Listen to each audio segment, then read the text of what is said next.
Hello there and welcome back to another episode of Check with Tech, your guide to all things tech. I'm your host Yaseen Azzam and let's get started, shall we? First things first, I know I'm a little bit late to the party, but here we are. Intel finally announced their 10th gen core desktop processors and I'm here to talk about it. So there's actually a bunch of processors and a bunch of variants. So I might not talk about all of them, but I will talk about the most important. So first, let's start with the most powerful, which is the i9-10900. Okay, so before we begin, well, yes, there is a base model of each and every one of those processors, but there is actually 4 other variants of those processors. You have the F series, which doesn't have an iGPU, the K series that is overclocked and unlocked, and the T has a lower TDP. Okay, so the base Core i9, the 10900, has a base clock speed of up to 2.8 GHz, and you have a boost clock speed of up to 5.1 GHz, and you have 10 cores and 20 threads. You have a 65 watt TDP, not unlocked. You have up to 40 platform PCIe 3.0 lanes. It supports 2-channel DDR4 2933 memory and has an integrated graphics card of the Intel UHD Graphics 630 and starts at around $439. Okay, so next we have the i7-10700, which has a base clock speed of up to 2.9 GHz, a boost clock speed of up to 4.8 GHz, 8 cores, 16 threads, a 65 watt TDP, the same up to 40 PCIe 3.0 lanes, the same memory support, and the same integrated graphics card.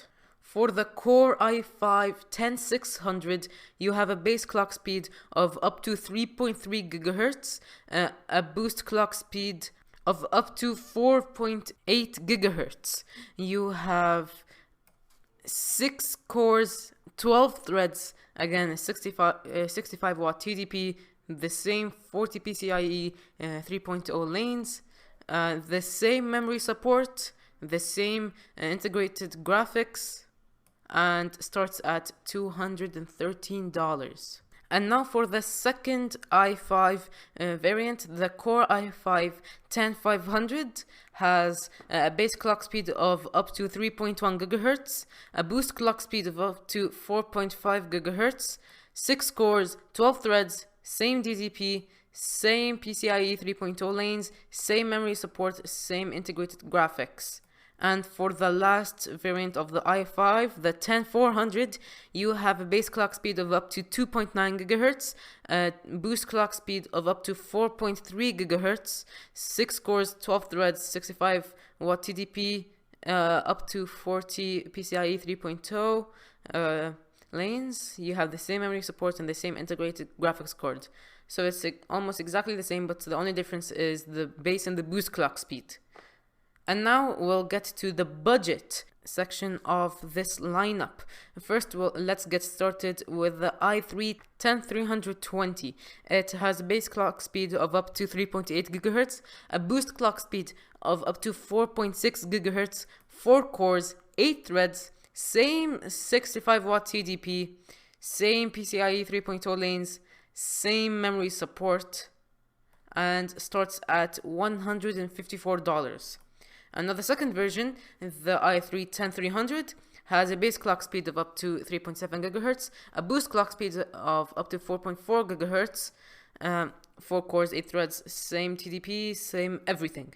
And the i3-10100 has a base clock speed of up to 3.6 GHz, has a boost clock speed of 4.3 GHz, 4 cores, 8 threads, same TDP, same PCIe 3.0 lanes, same memory support.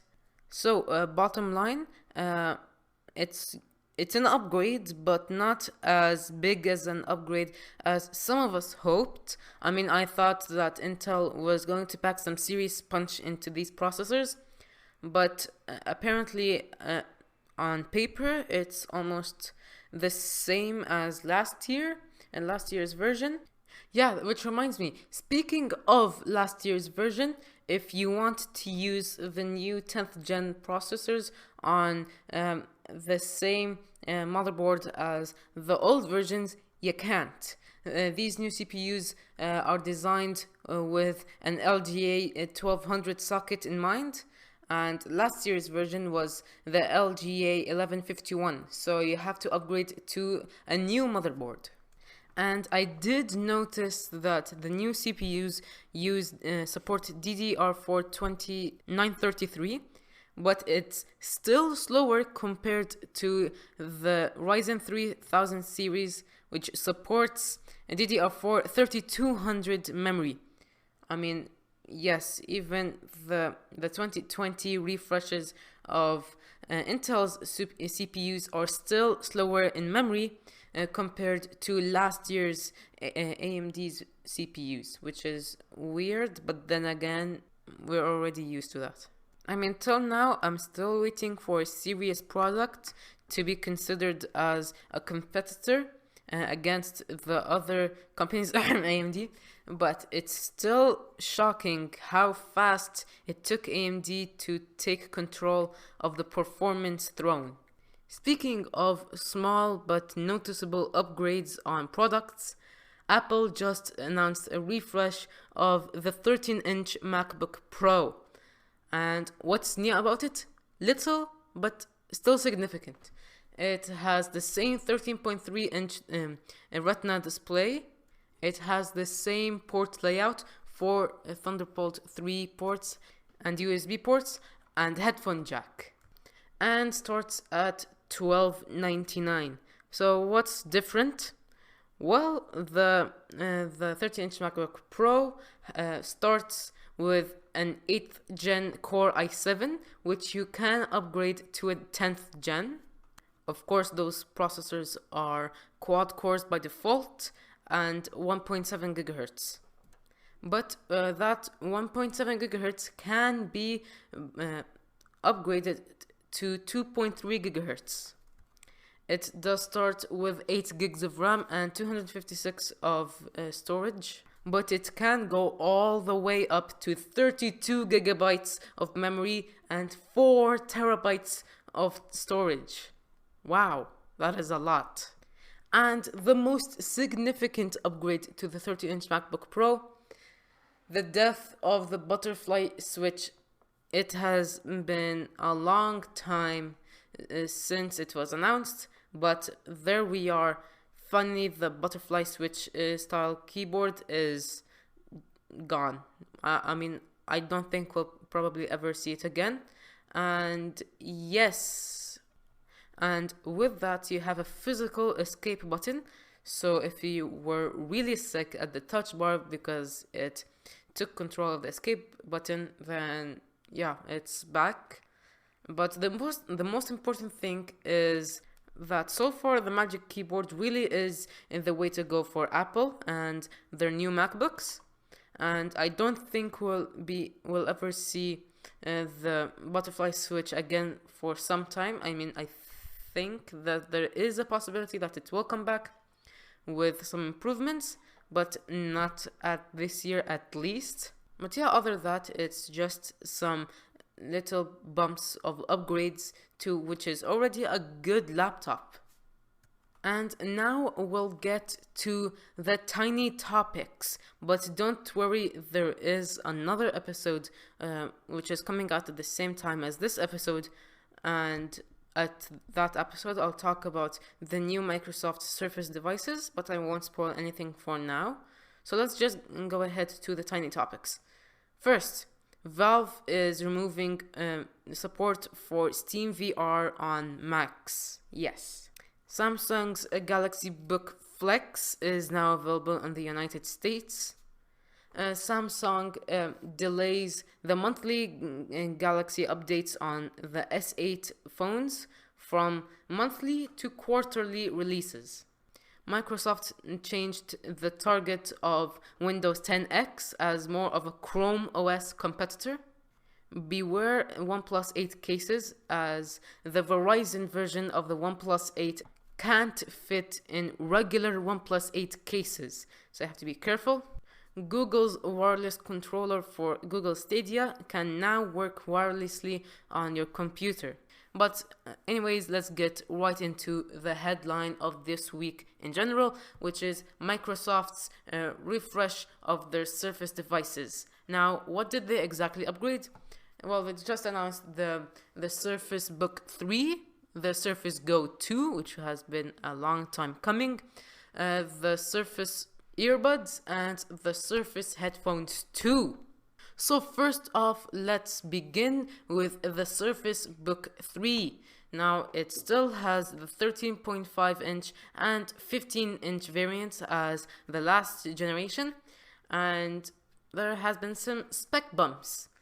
Now, the 13.5 inch does start from an Intel Core i5 10th generation, I believe, until 10th gen i7. It starts at 8 gigs of RAM and 256 gigs of storage, and you can upgrade that up to 32 gigabytes of RAM and 1 terabyte of storage. And for the 15-inch version, you start with nothing. It's the exact same thing as the 13.5 inch version. The only difference is a bigger battery and a bigger screen, of course. Now, the Book 3 starts at $15.99, which is a lot to ask for in my opinion, especially for the 13.5 inch version with the Core i5, 8 gigs of RAM. But overall, it's still a pretty good deal. I mean, it's nothing is exactly different from last generation, but then again, we didn't really expect any big differences from the predecessor. And now to a real upgrade, the Surface Go 2. Okay, there are actually two or 2.5 variants of the 2-in-1. The first variant has an Intel Pentium 4425Y with 4 gigs of RAM and 64 gigs of storage, but you can upgrade it with the same CPU for 8 gigs of RAM and 128 gigs of storage. And now for a more powerful variant, you do get the Intel Core M3 with 8 gigs of RAM and 128 gigs of storage, and you can get that same Core M3 with LTE instead of Wi-Fi, so that's actually pretty good. And all of that just starts at $399. I mean, this has been a going trend that sometimes these companies, especially at this time, have been making their products less expensive. You have Apple with their iPhone SE, you have Microsoft with their Surface Go 2, and you have Samsung with their A51. You do get a 10.5 inch Pixel Sense display. Finally, a USB-C port, a 3.5mm headphone jack, a Surface Connect port.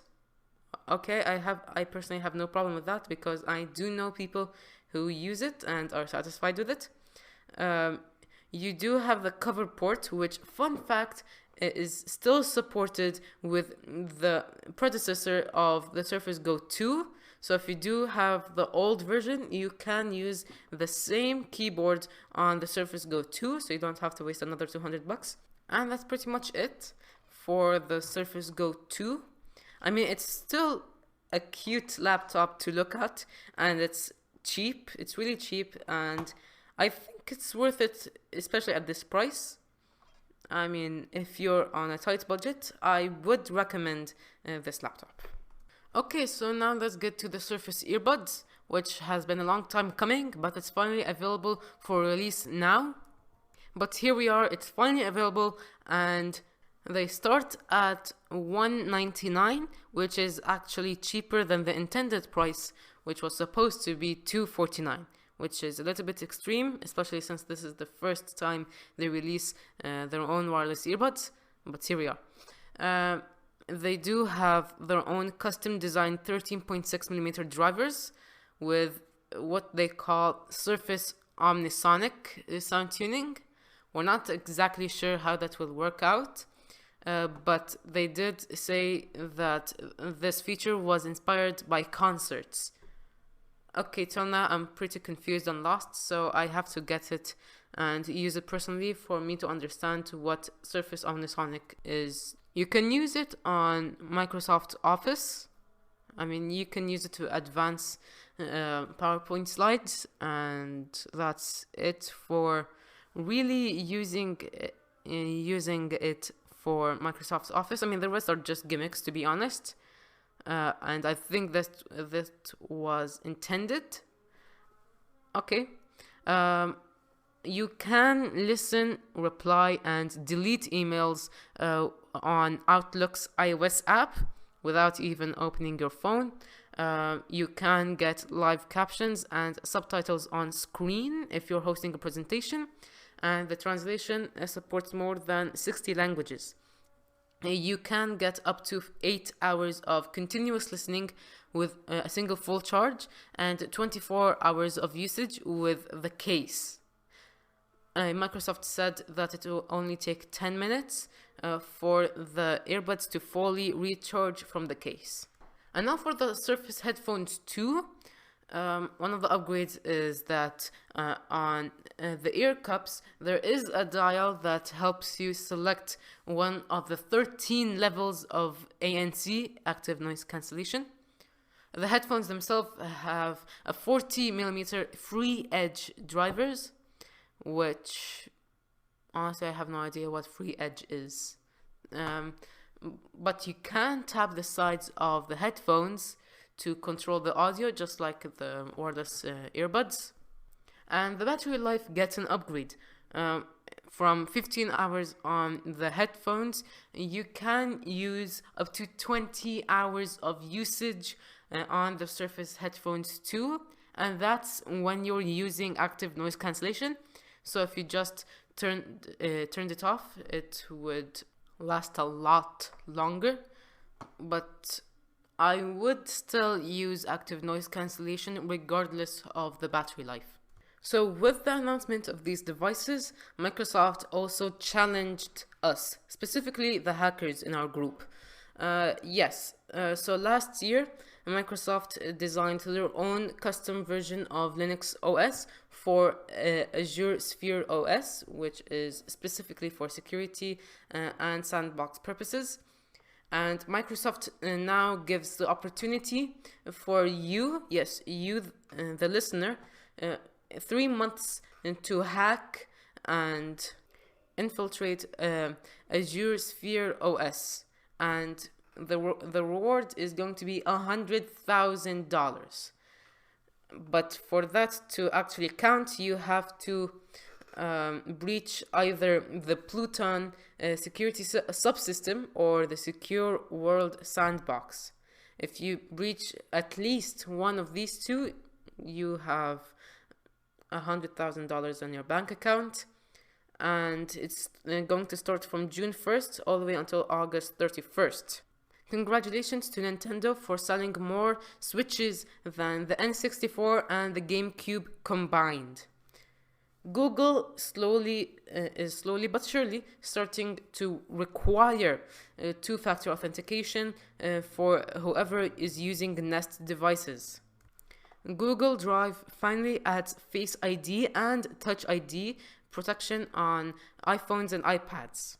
Wink is doing something weird where it's forcing the users of Wink's services to participate in mandatory subscriptions. So if you want to continue using their services, you do have to start paying monthly fees. And Xiaomi's Poco has an event next week, and some of us have an idea of what it's going to be. Oh yeah, and Apple's WWDC event will be virtual and completely free. So yeah. And this finally concludes this week's episode of Everything That Happened. Thank you guys so much for listening to this episode. I hope you enjoyed it. Please make sure to listen to the other episodes in this podcast, and don't be afraid to leave a review on Apple Podcasts. As always, this is Yaseen Azzam signing out. See you next weekend.